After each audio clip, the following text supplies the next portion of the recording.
आदेश आहे तो पाळला. काय म्हणता? नाही, तुम्ही करतात का हिंसाचार? आम्ही केलेला नाही हिंसाचार, आम्ही त्यांना राज्य करू दिलं, आम्ही हिंसाचार केलेला हो, नाही. हो. करतात. आम्ही म्हणजे आम्ही नुसता हिंसाचार केला असता धन्यवाद, तर- तुम्ही हिंसाचार त्यावेळी न करता केरळमध्ये हिंसाचार न हिंसाचार करता केला काँग्रेसला असता राज्य करायला टिकलं दिलं. नसतं. अहो, तुमच्या शर्टाचा त्याच्यामध्ये. रंगच लाल आहे, जो रक्ताचा आहे. लगेच घाबरले. हिंसाचारामुळेच तुम्ही मोठे झालेले आहात आणि तुम्ही काय हिंसाचाराबद्दल बोलताय? कमलेशजी, या संपूर्ण इलेक्शन मध्ये सर्वात महत्वाचं आहे पश्चिम बंगाल. एकदा दोन केरळ घेऊया ना आपण, एक टप्प्याटप्प्या केरळबद्दल बोलूया आपण. जरा तुम्ही बरं एक मला अवधूत वाघ तुम्ही सांगा. आता ऐका ना, काँग्रेसने आरोप केला त्यांच्यावरती, काँग्रेस म्हणतात की त्यांनी हिंदुत्वाचं राजकारण स्वीकारलं. तुम्ही स्वागत कराल का एकदम खुले दिलसे?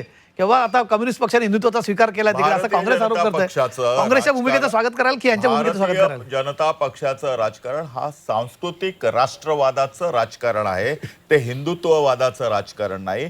आम्ही सांस्कृतिक राष्ट्रवाद मानतो. सांस्कृतिक राष्ट्रवाद मानणाऱ्या प्रत्येकाचं भारतीय जनता पक्षामध्ये स्वागत आहे. ते प्रकाश रेड्डींचं पण आहे, ते आमच्या सचिन सावंतचं पण आहे आणि राहुल गांधींचं पण आहे. झालं तुमचं एवढं, तुम्हाला त्याच्या भूमिकेचं स्वागत करायचं बोलला नाही तुम्ही.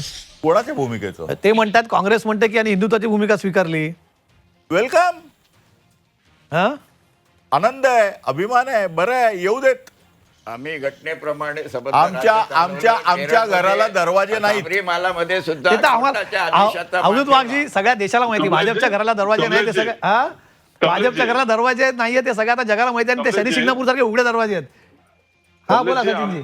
म्हणजे हिंदुत्वाची भूमिका स्वीकारली असं काँग्रेस म्हणतं, असं तुमचं म्हणणं आहे? तुम्ही आम्ही कधी म्हटलात ना म्हणालो की असं? तुम्ही तुम्ही असं म्हटलात ना की त्या लाईन्स वरती चालले कम्युनिस्ट पक्ष. कम्युनिस्ट पक्षाचा विषय कम्युनिस्ट काँग्रेस पक्ष तुम्ही पक्ष नाही, तुमचं नाही. तुम्ही केलेल्या आरोपाबद्दल त्यांची प्रतिक्रिया घेतली कुठल्या मी. हिंदुत्वाच्या कुठल्या बेसिसवर बोलताय?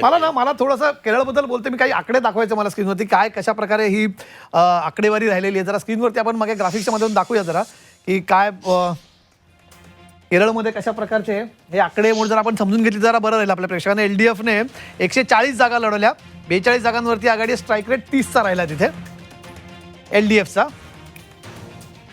जवळजवळ 30% फक्त तुम्हाला तिथे आघाडी आहे. तिथे 140 जागा. UDFने 140 जागा लढवल्या, 93 जागांवरती त्यांची आघाडी आहे. स्ट्राईक रेट 66चा त्यांचा स्ट्राईक रेट राहिलेला आहे. या भाजपच्या राजकारणाच्या काळात स्ट्राईक रेटचा खूप होतं. भाजपने ते 140 जागा लढवल्या, केवळ 2 जागांवर तिथे आघाडी मिळाली आहे. 1चा स्ट्राईक रेट राहिलेला आहे. तर या जागांमध्ये भाजप तिथे हळूहळू भाजप नेहमीच कुठल्याही राजकारणामध्ये कुठल्या राज्यामध्ये प्रवेश करताना चंचू प्रवेश करत असतो, हळूहळू तिथे एंट्री होत असते भाजपची. पण आता आपण बघितलं, तुम्ही म्हणतात की एवढी चांगली कामं होती. प्रकाश रेड्डीजी, कॉम्रेड रेड्डी, तुम्ही म्हणतात की चांगली कामं केली, पण इतका कमी स्ट्राईक रेट कसा म्हणते कामांच्या? एक मिनिट थांबवतो तुम्हाला मी. ममता बॅनर्जी बोलतात, आपण ऐकूया.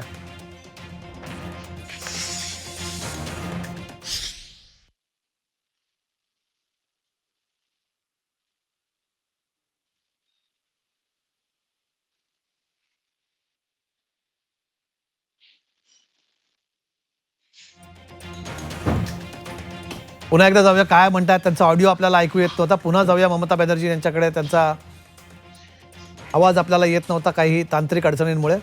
पुन्हा एकदा ममता दीदी काय म्हणतात, त्यांचं एक स्टेटमेंट जे मी मगाशी ऐकलं होतं की आता फक्त 3 फेऱ्यांची मोजणी बाकी आहे, पण दुपारनंतर आम्ही जिंकलेलो असू असा त्यांनी एक विश्वास दाखवलेला आहे. निकाल बदलतील असा त्यांचा दावा आहे. अजूनही त्या म्हणतायत, अजूनही आशावादी आहेत. ममता बॅनर्जी अत्यंत चिकाटीच्या नेत्या म्हणून ओळखल्या, अजूनही त्या आशावादी आहेत, ऑप्टिमिस्टिक आहेत की अजून निकाल बदलतील, हे कल आहेत असं त्यांचं म्हणणं आहे. काय म्हणाल्या ममता बॅनर्जी पुन्हा एकदा आपण ऐकवण्याचा प्रेक्षकांना प्रयत्न करूया नक्की त्यांचं काय म्हणणं होतं. पण हे निकाल जे आहेत हे थोड्याच वेळात बदलतील. दुपारी जेव्हा अखेरचे निकाल येतील, आता सध्या कल आहेत, निकाल येतील तेव्हा हे चित्र बदललेलं असेल असं त्या म्हणालेल्या आहेत. तर काय म्हणतात ममता बॅनर्जी ऐकूया. নমস্কার জানিয়ে বলছি, প্লিজ দয়া করে কেউ কাউন্টিং এজেন্টরা এবং প্রার্থী ক্যান্ডিডেটরা তারা ভোটিং এলাকা ছেড়ে আসবেন না। স্ট্রং রুমে যেখানে কাউন্টিং হচ্ছে মানে সেন্টারে, সেখান ছেড়ে কেউ আসবেন না। এটা বিজেপির প্ল্যান, প্রথম 2-3 রাউন্ডে আমি কালকে থেকেই বলছি যে ওদেরগুলো আগে দেখাবে, আমাদেরগুলো পরে দেখাবে। এবং অনেক জায়গায় 2-3 রাউন্ড কাউন্টিং করার পরে প্রায় 100টা জায়গায় কাউন্টিং বন্ধ করে রেখে দিয়েছে। এবং কল্যাণীতে ধরা পড়েছে 7টা মেশিন, যেখানে কোনো মিল নেই। এটা টোটাল ফোর্সফুলি সেন্ট্রাল ফোর্সকে দিয়ে চারিদিকে তৃণমূল কংগ্রেসের উপর অত্যাচার করছে, অফিস ভাঙছে, জোর করে দখল করছে। এসআইআর নামে আপনারা দেখেছেন ভোট লুট করেছে যাতে যে সিটগুলো জিততে পারে। কিন্তু এখনো এমন 70টা সিট আছে, 100টা সিট আছে যেগুলো আমরা এগিয়ে আছি, সেগুলো বলছে না।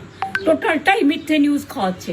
আগে ডিআইসিও এই খবরগুলো দিত, কিন্তু তাকে কালকে চেঞ্জ করে দেওয়া হয়েছে। টোটালটাই ইলেকশন কমিশন নিজের ইচ্ছে মতো খেলছে, এবং সাথে কেন্দ্রীয় বাহিনীকে নিয়ে। এবং আমাদের পুলিশরা টোটাল মাথা নত করে কেন্দ্রীয় বাহিনীর আন্ডারে কাজ করছে। সুতরাং আমি সব আমাদের কাউন্টিং এজেন্টদের, আমাদের সমস্ত পার্টির কর্মীদের বলবো, অত মন খারাপ করার কারণ নেই। আমি বলেছিলাম সূর্যাস্ত পরে আপনারা জিতবেন। 3 রাউন্ড 4 রাউন্ড কাউন্ট হলেও এটা 14 রাউন্ড থেকে 18 রাউন্ড কাউন্ট হয়, তখন আপনারা জিতবেন। Wait and see, watch. আমরা সবাই আপনাদের সাথে আছি, আপনারা কেউ ভয় পাবেন না, নিশ্চিন্তে থাকুন। আমরা বাঘের বাচ্চার মতো লড়াই করে যাব। সবাইকে नमस्कार জানিয়ে বলছি, প্লিজ দয়া করে কেউ काउंटिंग एजेंटरा এবং প্রার্থী ক্যান্ডিডেটরা তারা आत्ताशी कुठे 3 ते 4 राऊंड झालेल्या, 3 ते 4 फेऱ्या झालेल्या आहेत, तर अजून 8 फेऱ्या बाकी आहेत असं त्यांचं म्हणणं आहे. आणि वेट अँड वॉच असं त्या म्हणतात की निकाल बदलतील, हे सगळं चित्र बदलेल असं त्यांचं म्हणणं आहे. बघूया. पण आता ज्या प्रकारची आकडेवारी आहे सध्या आपण बघतोय की ज्या प्रकारचे कल आणि निकाल समोर येतात, पण 190 जागांवरती भाजपची आघाडी आहे, तृणमूल 99 जागांवरती आघाडीवरती आहे. त्यामुळे अशा परिस्थितीमध्ये कितपत निकाल बदलू शकतील. पण एक आहे, मगाशी ज्या प्रकारची आकडेवारी मी बघत होतो, असे अनेक मतदारसंघ आहेत अवधूतजी, खास सांगतो की काही ठिकाणी 100पेक्षाही कमी लीड आहे अशाही काही जागा आहेत, आणि त्या मोठ्या प्रमाणात आहेत. 100च्या आसपास लीड असणाऱ्या काही जागा आहेत, 500च्या आसपास लीड असणाऱ्या काही जागा आहेत. तेव्हा तिथे बदलू शकतं. कदाचित त्याच चित्रांच्या आधारे, त्याच निकालांच्या, त्या आकड्यांच्या आधारे ममता बॅनर्जी हा दावा करत असाव्यात. पण बघूया. अजून जेव्हा हे कल आहेत, तसं आम्ही सांगतो ते कल आहेत, निकाल नाही. जेव्हा निकाल यायला सुरुवात होतील तेव्हा त्याची आकडेवारी आपण देऊ. आपल्यासोबत आणखी एक पाहुणे जोडले गेले आहेत. राजेश कोचतेकर आपल्यासोबत जोडले गेलेत स्टुडिओमध्ये, ज्येष्ठ राजकीय पत्रकार, विश्लेषक आहेत. श्रीमंत माने, तुमच्याकडे मला यायचे आहेत. सगळ्यात हे 5 राज्य बघितली, 5 पैकी 3 राज्य आता भाजपकडे जाताना दिसत आहेत. भाजप सत्तेचं राजकारण, भाजप हा 12 महिने 24 तास 24/7 राजकारण करणारा पक्ष आहे. फक्त निवडणूक आल्या की ऍक्टिव्ह होत नाही, त्यांची यंत्रणा ही कामाला असते. आता हे आपल्याला 12 वर्षात कोणालाही वेगळं सांगण्याची गरज नाही आहे. पण पश्चिम बंगालसारखं राज्य खूप महत्त्वाचं आहे, जिथे एकेकाळी भाजपचा अगदीच नामोनिशान नव्हता. अशा राज्यामध्ये एंट्री मारणं, पक्ष मोठा करणं, गेल्या निवडणुकांमध्ये 77 जागा मिळवणं, यावेळेस तिथे थेट सत्तेत जाणं, ते इतक्या मोठ्या आकड्यांनी. कसं बघता याच्याकडे?